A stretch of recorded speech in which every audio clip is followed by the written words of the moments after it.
I should have known something was wrong when Michael started talking about restructuring his business. We'd been married for 14 years. Michael owned a small commercial HVAC installation company, Morrison Climate Solutions. When we'd married, it was just him and 2 employees working out of a rented warehouse. Over the years, I'd watched him grow it into a respectable operation with 15 employees and steady contracts with property management companies throughout the greater Atlanta area. I'd never been heavily involved in the business. I worked as a nurse practitioner at a pediatric clinic, bringing in $95,000 annually. Michael's income fluctuated, but he typically reported around $120,000 to $150,000 yearly on our tax returns. We lived comfortably but not extravagantly. A nice house in the suburbs, 2 cars, annual vacations to Florida or the Carolinas. Everything changed 2 years ago when Michael announced he was optimizing the business structure for tax purposes. My accountant says I should create separate LLCs for different aspects of the business, he'd explained over dinner one night. Equipment leasing in one entity, installation services in another, maintenance contracts in a third. It's more efficient. I'd nodded along, trusting him. Business structure wasn't my expertise. Whatever you think is best. He'd smiled. Don't worry about it. You focus on your patients. I'll handle this. That should have been my first warning sign. The second came when he insisted we needed to maintain completely separate finances. For liability protection, he'd said. If the business gets sued, I don't want them coming after your income or our joint accounts. Let's keep everything separated. We'd opened separate bank accounts. He'd removed my name from the business accounts entirely. It's just cleaner this way, he'd assured me. I'd agreed, thinking he was protecting our family. By the time he asked for a divorce last January, I realized I'd been systematically locked out of any knowledge about his actual financial situation. This isn't working anymore, Lauren, he'd said one Sunday morning, his tone surprisingly casual for such a devastating announcement. I think we've grown apart. We want different things. I'd been blindsided. What are you talking about? I thought we were fine. We're just going through the motions, he'd said. Be honest, you feel it too. I didn't feel it, but I could tell arguing wouldn't change anything. His mind was made up. Okay, I'd said quietly. If that's what you want, let's do this fairly. We'll split everything 50-50. He'd nodded, looking almost relieved. Absolutely. Fair and simple. That was in January. By March, I was sitting in a mediator's office listening to his attorney explain why fair meant I should accept $75,000 and walk away. Michael sat beside his lawyer, Richard Hawthorne, a sharp-dressed man with silver hair and an expensive watch. Michael wore his usual work clothes, jeans and a company polo shirt, playing the role of the simple small business owner. Richard slid a document across the table. We've prepared a settlement offer that we believe is quite generous given the circumstances. I picked up the document. The offer was simple. I would receive $75,000 in cash, keep my car, and retain my personal retirement account. Michael would keep the house, the business, and all business-related assets. This seems unbalanced, I said carefully. The house alone is worth $480,000. Richard smiled condescendingly. The house has a $310,000 mortgage, Mrs. Morrison. The actual equity is only $170,000, and that equity needs to be weighed against the business debts my client is carrying. Michael leaned forward, his expression serious. Lauren, the business is struggling. HVAC installation is incredibly competitive right now. My profit margins have been shrinking for 2 years. I'm barely keeping things afloat. I'm offering you $75,000, he continued, his voice taking on an edge. That's everything I have in liquid assets. I've got maybe $30,000 in business checking accounts, and I'm pulling equity from the house to make up the difference. This is me being generous. Be reasonable or walk away with nothing, he said confidently, sitting back in his chair. You want a protracted legal battle? Fine. Spend $20,000 on attorneys, drag this out for 2 years, and end up with less than I'm offering you right now. Or take this deal and move on with your life. Richard nodded along. My client is offering this settlement from a position of goodwill. Frankly, given the business's current financial state and debt load, he could make a strong argument for you to pay him spousal support given your higher salary. I looked at the document, my hands trembling slightly, not from fear, but from anger I was working hard to conceal. I need time to think about this, I said. Michael's jaw tightened slightly. There's nothing to think about. This is a fair offer. I said I need time, I repeated, standing up. I'll have an answer by the end of the week. I walked out of that mediator's office feeling their frustration behind me. What Michael didn't know was that I'd stopped trusting him months ago. And I'd already hired someone to find out what he was really hiding. It had started 4 months earlier in November, right after Michael had casually mentioned over breakfast that the business might need to reduce distributions this year. Something about the way he'd said it, too casual, too practiced, had made me suspicious. That afternoon, I'd called my brother David, who worked as a tax attorney in Charlotte. If someone wanted to hide money in a divorce, how would they do it? David had been quiet for a moment. Why are you asking me this? Just curious. Hypothetically. Hypothetically, David had said slowly, the most common method is creating shell companies or complex business structures that obscure the actual cash flow and asset ownership.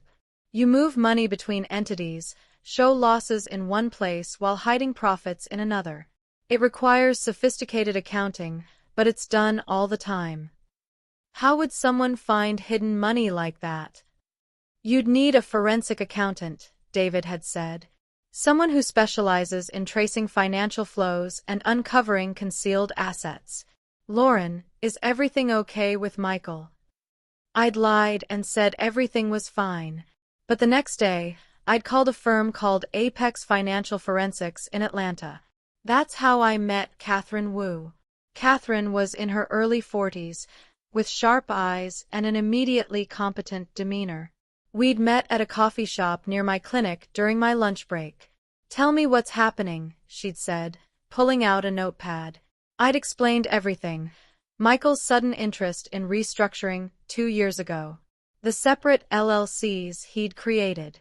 The complete separation of our finances. His insistence that the business was struggling despite him somehow affording a new truck and expensive golf club membership. He's locked me out of all financial information, I'd told her. I have no idea what he actually owns or earns anymore. Catherine had nodded, writing notes. This is a common pattern. The business owner's spouse creates complexity to obscure actual financial position, then claims poverty during divorce proceedings. The question is how much money we're talking about and where he's hiding it. Can you find it? If it exists, yes. It will require extensive analysis, tax returns, business filings, bank statements, corporate records. We'll need to map out every business entity, trace every transaction, and reconstruct his actual financial picture. The retainer was $18,000. I'd paid it from my personal savings, money I'd kept in an account Michael didn't know about. Catherine had started with the public records, business filings with the Georgia Secretary of State, tax liens, property records. What she'd found was immediately suspicious.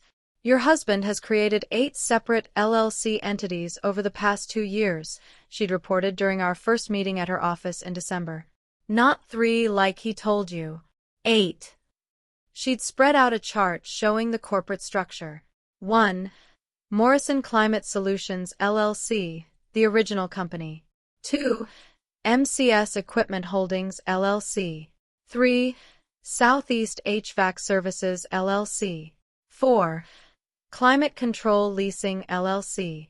5. Morrison Property Services LLC. 6. MCS Maintenance Solutions LLC. 7. Peachtree Commercial Services LLC. 8. Atlas Climate Technologies LLC. This is far more complex than necessary for a small HVAC business, Catherine had explained. This structure is designed to move money around and obscure the actual financial picture. She'd pointed to the connections between entities. Look at this. Morrison Climate Solutions, the company you know about, shows minimal profit on its tax returns. But it's paying substantial equipment leasing fees to Climate Control Leasing. It's paying management fees to Atlas Climate Technologies. It's paying subcontractor fees to Southeast HVAC Services. All companies your husband owns, she continued. He's essentially paying himself through multiple entities, moving money from the visible company to hidden ones.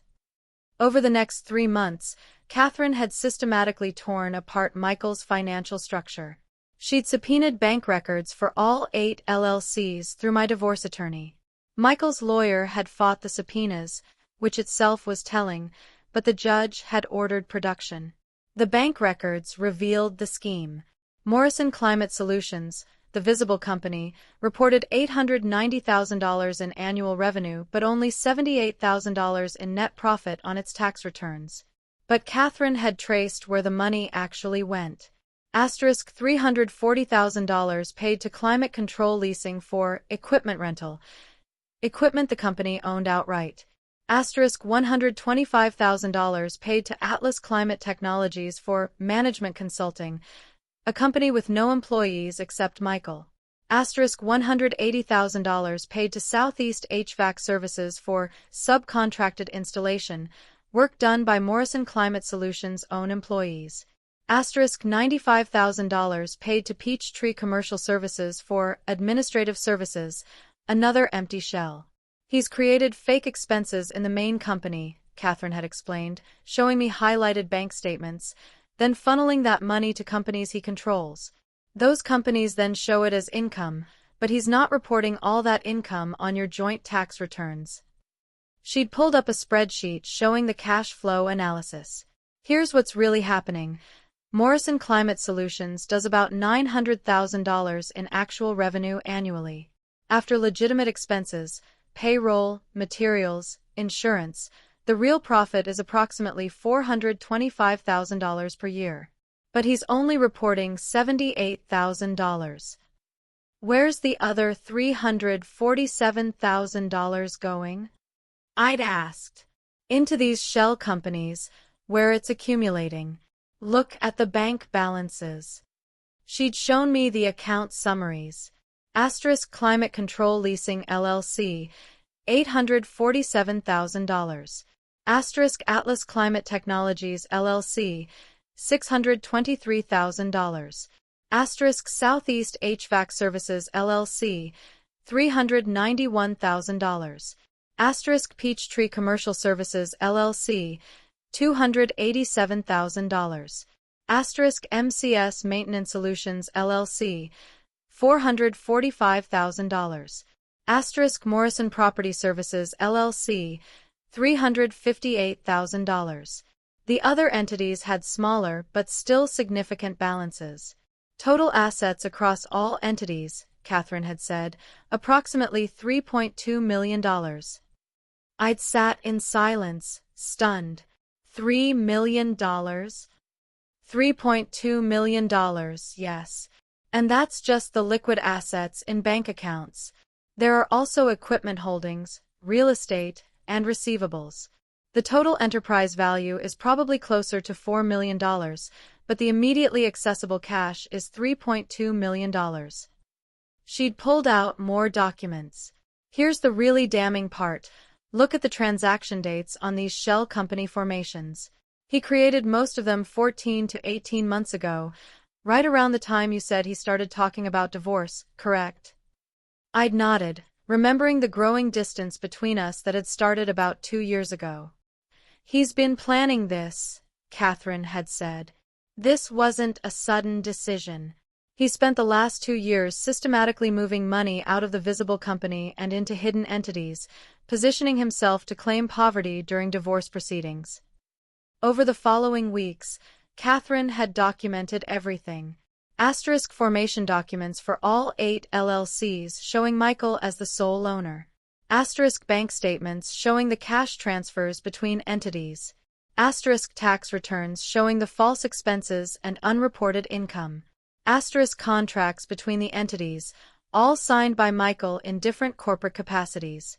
Asterisk email evidence Catherine had obtained through discovery showing Michael discussing the divorce protection strategy with his accountant. Asterisk analysis of the equipment leasing fees showing they vastly exceeded market rates. Asterisk proof that several of the subcontractors and consultants didn't actually provide any services. She compiled it all into a 47-page forensic accounting report with appendices containing over 300 pages of supporting documentation. "This is bulletproof," she told me during our final meeting before the court hearing. "He's committed tax fraud, he's deliberately concealed marital assets, and he's lied about his financial condition. Any judge who sees this will award you substantial damages." "Will I need to testify about all this?" I'd asked. "You won't need to say much. I'll testify as the expert witness. The documents speak for themselves. Your husband created this paper trail.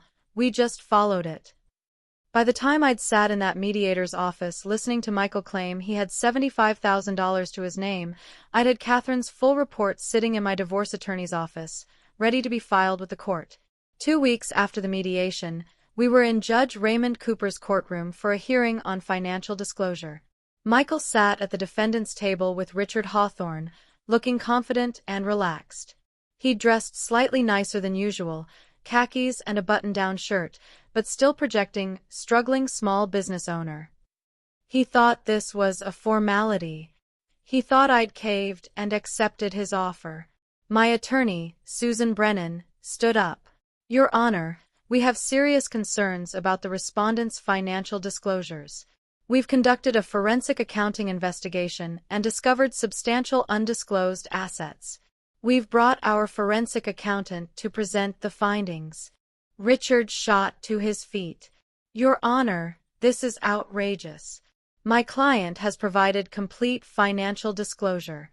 This is a transparent attempt to delay proceedings." "I'll hear the evidence," Judge Cooper said. He was a veteran family court judge in his late 50s, known for his thorough approach and low tolerance for dishonesty. Susan called Catherine Wu to the stand. Catherine carried a thick binder and several poster boards with charts. She placed them on an easel beside the witness stand where everyone could see. "Ms. Wu, can you explain your qualifications?" Susan began. Catherine listed her credentials: CPA, Certified Fraud Examiner, 15 years specializing in forensic accounting, testified as an expert witness in over 60 cases. Judge Cooper nodded, accepting her as an expert.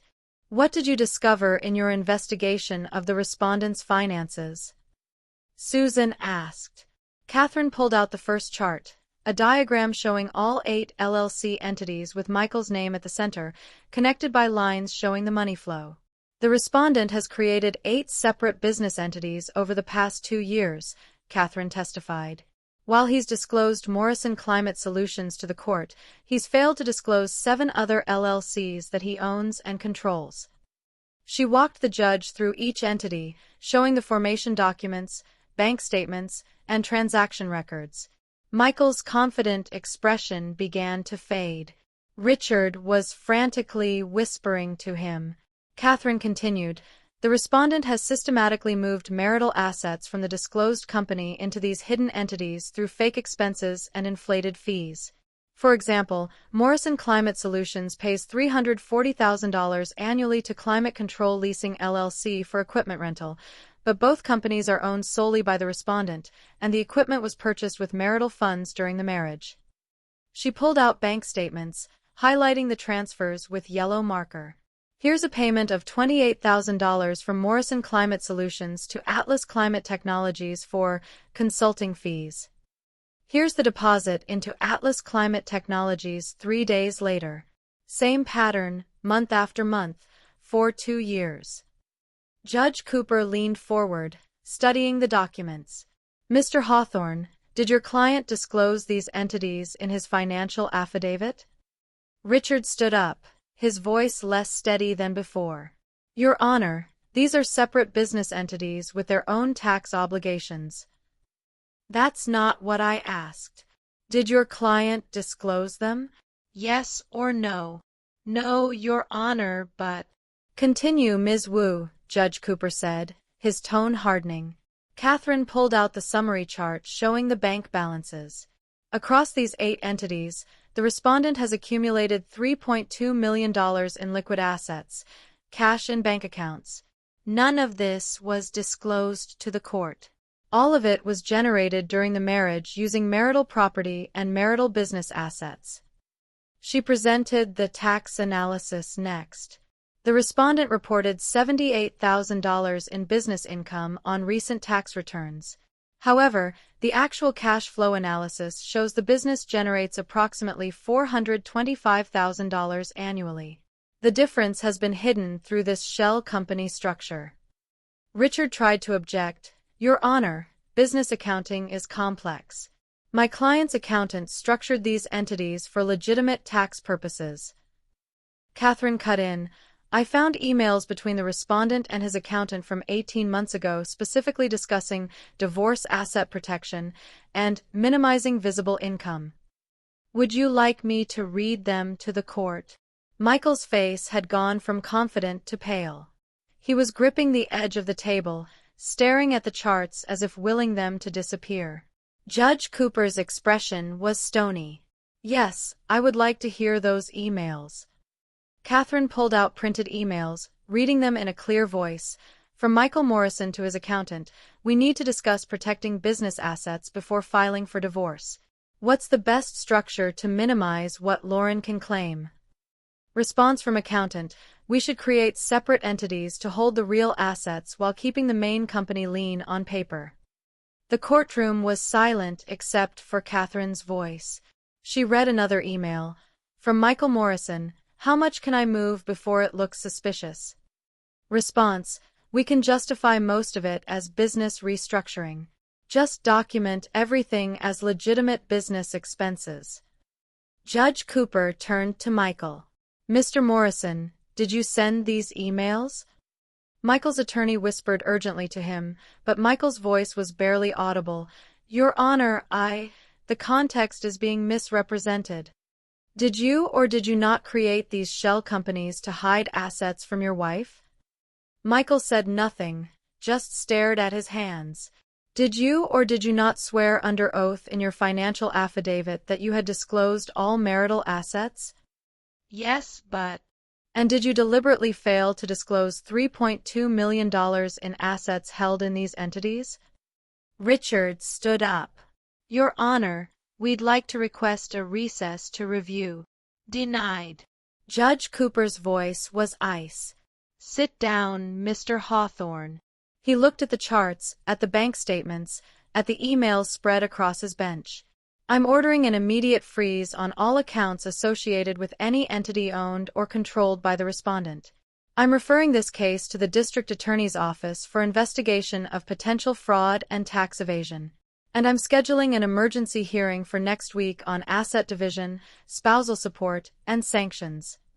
He banged his gavel. This hearing is adjourned. Michael sat frozen, his face completely white. Richard was already packing his briefcase, clearly wanting to distance himself from the disaster. I walked out behind Susan, who squeezed my arm.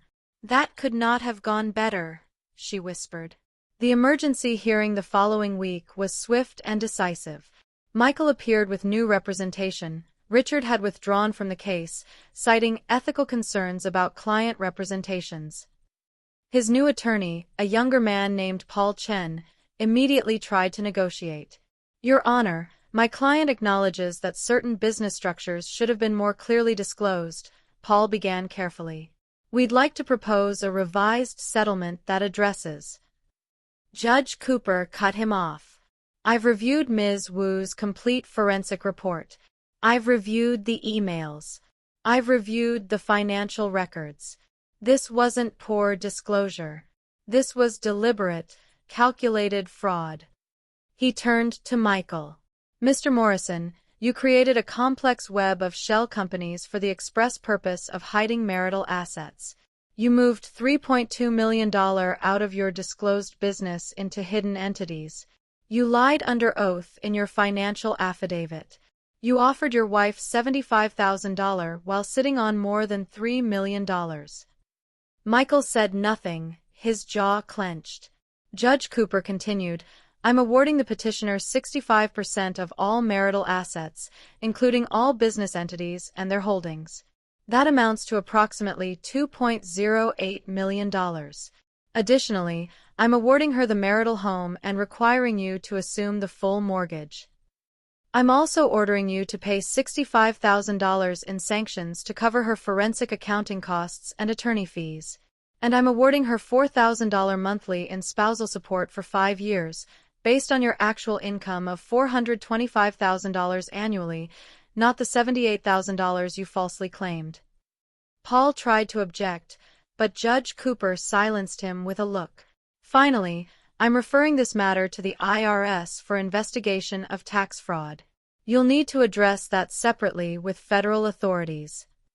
The divorce was finalized 3 weeks later. Michael was forced to liquidate several of the shell companies to pay me the settlement. The total came to $2.08 million in cash, plus the house, plus my car and retirement accounts. The IRS investigation resulted in Michael paying $340,000 in back taxes, penalties, and interest. His business reputation in the Atlanta HVAC community was destroyed when word spread about the court findings. As for me, I'm still working as a nurse practitioner because I genuinely love my job. But now I have a very comfortable nest egg and a crystal clear understanding that trust must be verified. And I learned something valuable. When someone offers you too little in a divorce, it's because they're hiding something worth much more.